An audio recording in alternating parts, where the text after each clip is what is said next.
اعوذ باللہ من الشیطان الرجیم بسم اللہ الرحمن الرحیم۔ سورہ بقرہ کی آیتیں پڑھ رہا ہوں، آیت نمبر 152 سے لے کر آیت نمبر 157 تک۔ فَاذْكُرُونِي أَذْكُرْكُمْ وَاشْكُرُوا لِي وَلَا تَكْفُرُونَ۔ پس تم مجھ کو یاد رکھو، میں تم کو یاد رکھوں گا، اور میرا احسان مانو، میری ناشکری مت کرو۔ یا ایہا الذین آمنوا استعینوا بالصبر والصلاۃ، اے ایمان والو صبر اور نماز سے مدد حاصل کرو۔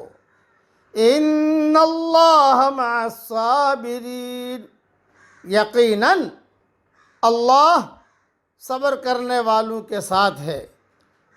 وَلَا تَقُولُوا لِمَن يُقْتَلُ فِي سَبِيلِ اللَّهِ أَمْوَاتٌ، اور جو لوگ اللہ کی راہ میں مارے جائیں ان کو مردہ مت کہو۔ بَلْ أَحْيَاءٌ وَلَٰكِن لَّا تَشْعُرُونَ، بلکہ وہ زندہ ہیں مگر تم کو خبر نہیں۔ وَلَنَبْلُوَنَّكُمْ بِشَيْءٍ مِّنَ الْخَوْفِ وَالْجُوعِ وَنَقْصٍ مِّنَ الْأَمْوَالِ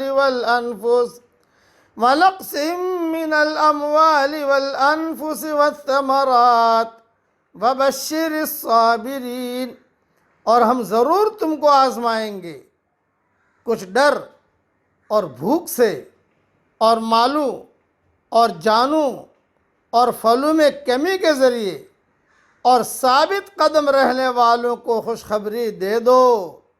الذین اذا اصابتهم مصیبہ قالوا انا للہ وانا الیہ راجعون، جن کا حال یہ ہے کہ جب ان کو کوئی مصیبت پہنچتی ہے تو وہ کہتے ہیں کہ ہم اللہ کے لیے ہیں اور ہم اسی کی طرف لوٹنے والے ہیں۔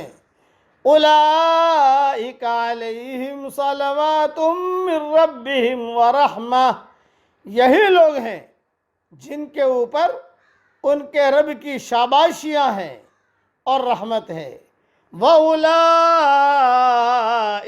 هُمُ الْمُهْتَدُونَ، اور یہی لوگ ہیں جو راہ پر ہیں۔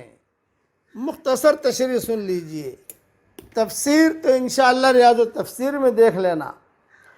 حق کی راہ میں مشکلات اور مصائب کا سبب ہوتا ہے کہ مومن کا تبلیغی کردار ہے۔ تبلیغ اور دعوت کا کام نصیحت اور تنقید کا کام ہے، اور نصیحت اور تنقید ہمیشہ آدمی کے لیے سب سے زیادہ مبغوض چیز رہی ہے۔ ان میں بھی نصیحت سننے کے لیے سب سے زیادہ حساس وہ لوگ ہوتے ہیں جو اپنے دنیا کے کاروبار کو دین کے نام پر کر رہے ہوں۔ یہ جملہ یاد رکھنا، سب سے زیادہ حساس وہ لوگ ہوتے ہیں جو اپنے دنیا کے کاروبار کو دین کے نام پر کر رہے ہوں۔ داعی کی ذات اور اس کے پیغام میں ایسے تمام لوگوں کو اپنی حیثیت کی نفی نظر آنے لگتی ہے۔ داعی کا وجود ایک ایسی ترازو بن جاتا ہے جس پر ہر آدمی تل رہا ہو۔ اس کا نتیجہ یہ ہوتا ہے کہ داعی بننا بھیڑ کے چھتے میں ہاتھ ڈالنے کے ہم معنی بن جاتا ہے۔ ایسا آدمی اپنے ماحول کے اندر بے جگہ کر دیا جاتا ہے، اس کی معاشیات برباد ہو جاتی ہیں، اس کی ترقیوں کے دروازے بند ہو جاتے ہیں، حتیٰ کہ اس کی جان تک خطرہ میں پڑ جاتی ہے۔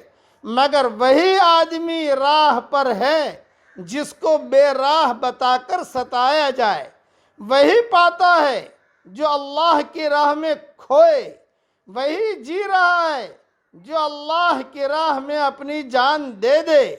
آخرت کی جنت اسی کے لیے ہے جو اللہ کی خاطر دنیا کی جنت سے محروم ہو گیا ہو۔ یہ جملہ پھر سے پڑھ لیتا ہوں، آخرت کی جنت اسی کے لیے ہے جو اللہ کی خاطر دنیا کی جنت سے محروم ہو گیا ہو۔